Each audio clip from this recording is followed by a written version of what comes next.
Soy Miriam Bregman, precandidata a presidenta por el Frente de Izquierda Unidad, y me acompaña en la fórmula Nicolás del Caño.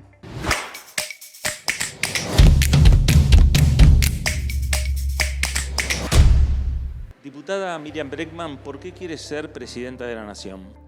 Bueno, la izquierda tiene este año un gran desafío, tenemos un gran desafío, porque las demás coaliciones son todas coaliciones que proponen ajustar y ajustar fuertemente a las y los que trabajan, a las y los jubilados.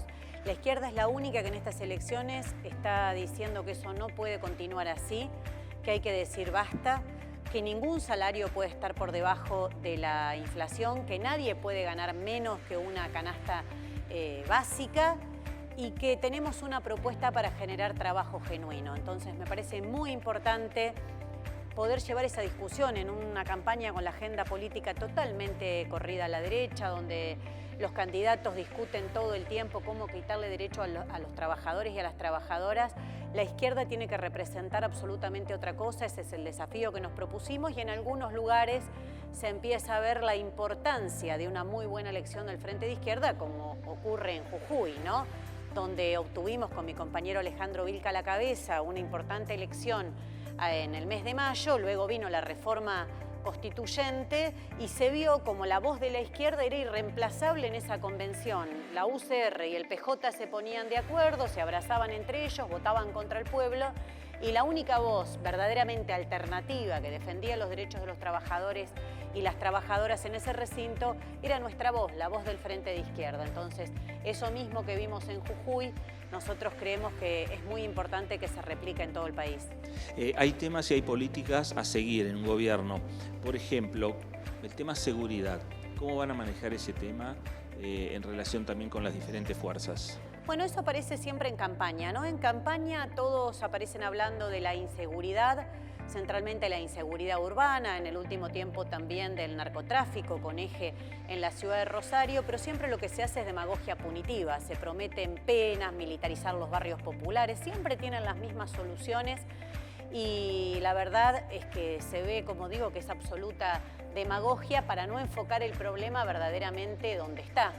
En Rosario es muy concreto el problema con la privatización de los puertos, dejándoselo en manos de empresas privadas.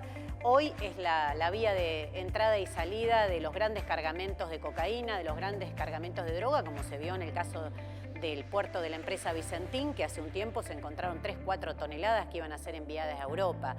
Entonces creo que a la par de que se usa como una demagogia, también se intenta focalizar en los sectores más marginados de la sociedad como que ellos son el problema y no que el problema central son las políticas que nos trajeron hasta acá.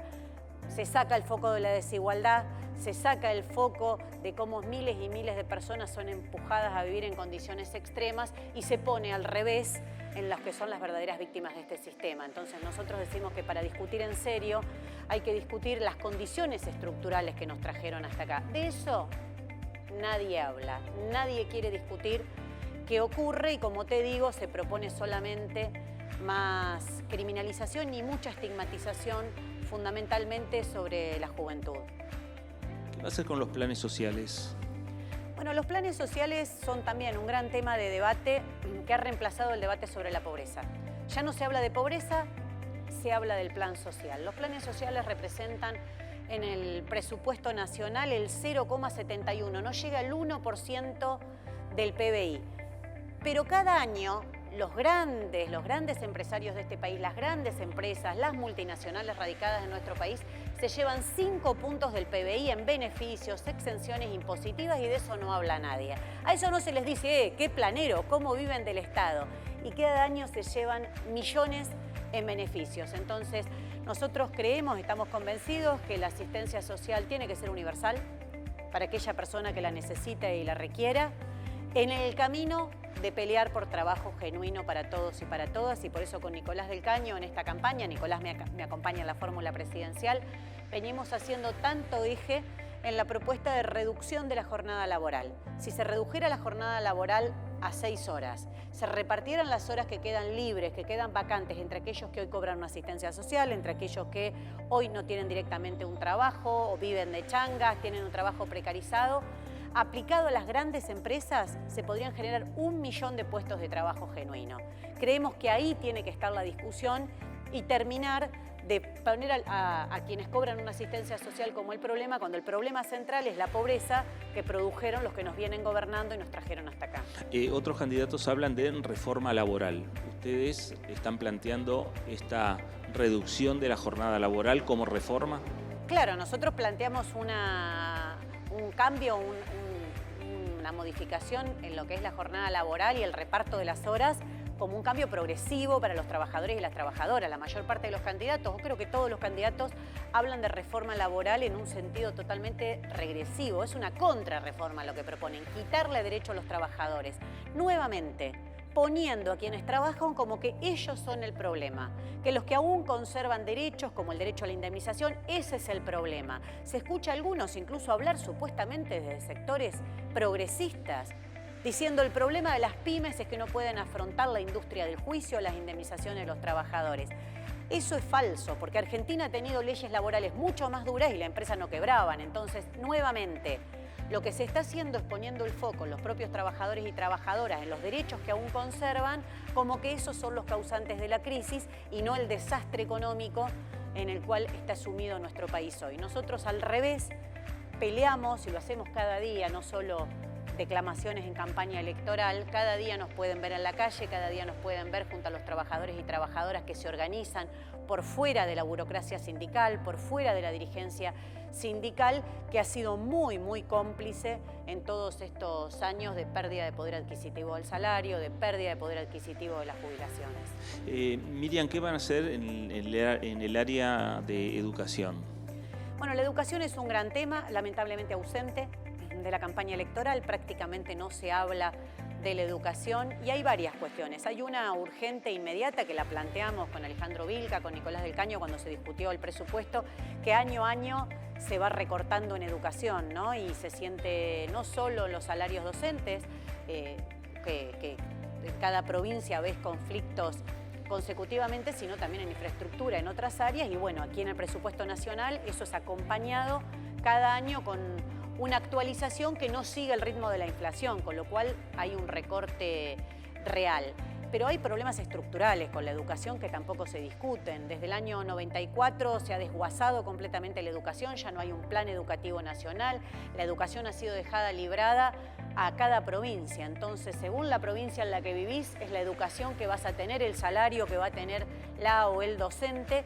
Y para nosotros, para nosotras, eso no puede seguir así. La educación tiene que ser un tema central, hay que volver a discutirla de manera unificada, obviamente respetando en cada provincia las particularidades que haya, pero tiene que haber una discusión nacional, un plan educativo que se discuta en todo el país, porque tiene que ser una discusión prioritaria. Hoy no lo es. Hoy la prioridad es pagarle al Fondo Monetario Internacional, por eso se recorta en jubilaciones, por eso se recorta en educación y por eso se recorta en salud.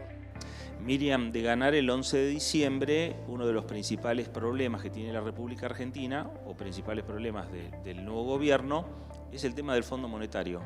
¿Qué le va a decir al fondo? Bueno, yo estoy convencida que si la izquierda avanza va a ser como parte del avance de la movilización y la organización popular. Entonces vamos a estar en muchas mejores condiciones para discutir que, como se hace hoy en despachos cerrados, siempre hay alguno que es más amigo de Estados Unidos y que nos va a traer mejores condiciones, y Argentina está cada día más endeudada porque para pagar los pagos con el fondo se va generando nueva deuda. Cuando se discutió aquí en el Congreso Nacional, Sergio Massa presidía la Cámara de Diputados y nosotros se lo dijimos muy claramente. El acuerdo con el fondo no solo es impagable, sino que es en perspectiva recesivo, es inflacionario. El otro día escuché con asombro a Sergio Massa decir: el acuerdo con el fondo es inflacionario. Bueno, era lo que decíamos desde la izquierda y nos decían: pero ¿ustedes qué quieren? ¿El caos? No. En nuestro país se demostró en el gobierno de Alfonsín, se demostró en el 2001 que el caos lo trae el Fondo Monetario, porque no hay manera de sostener ese tipo de acuerdos que lo único que tienen son mecanismos de dominación sobre nuestros países, y que también hay cosas que antes nosotros decíamos y parecían que estábamos contando algo que no iba a pasar o lo negaban, y ahora se ve en las últimas tratativas que realizó Sergio Massa, donde explícitamente le dicen que hay que aumentar tarifas, explícitamente le dicen que hay que bajar salarios, y la reforma jubilatoria que siempre está dando vuelta y que nos perjudica especialmente a las mujeres. Entonces, la única salida con el Fondo Monetario es desconocerlo, el desconocimiento soberano, ya que además de completamente ilegítima, porque el pueblo trabajador no se benefició en absoluto con un solo dólar de los que Macri endeudó a nuestro país, sino que también es ilegal. Los propios organismos del Estado ahora dicen que es ilegal el acuerdo, y las estafas no hay por qué pagarlas. Entonces, me parece que es una discusión central que, como te digo, hace un tiempo la marcábamos, insistíamos mucho y parecía algo lejano, pero yo siempre le digo cuando visito algún lugar, cuando hablo con trabajadores, con trabajadoras, en algún barrio, les digo, ustedes cuando escuchan hablar del fondo están hablando de vos, ¿eh? Están hablando de que tu jubilación va a seguir siendo de hambre o peor. Cuando te dicen que van a cumplir con el fondo, que Argentina tiene que honrar el acuerdo con el fondo, te están diciendo que tus salarios van a bajar. Estamos hablando de eso. Cuando te llegan las facturas de gas y electricidad que están llegando estos días, tengo en el teléfono todo el tiempo alguien que me manda una factura de electricidad gigantesca, le digo, esto lo firmaron con el Fondo Monetario, porque el acuerdo con el fondo incluye esos tarifazos. Entonces, creo que todas tienen que saber que el fondo no es una cosa lejana ni una discusión político-ideológica. Está condicionando la vida de los que trabajan, de las que trabajan, de los jubilados y jubiladas, de la juventud, que con este tipo de políticas no tiene futuro. Por eso es tan importante pelear por un desconocimiento soberano. Miriam, gracias. Muchas gracias a ustedes.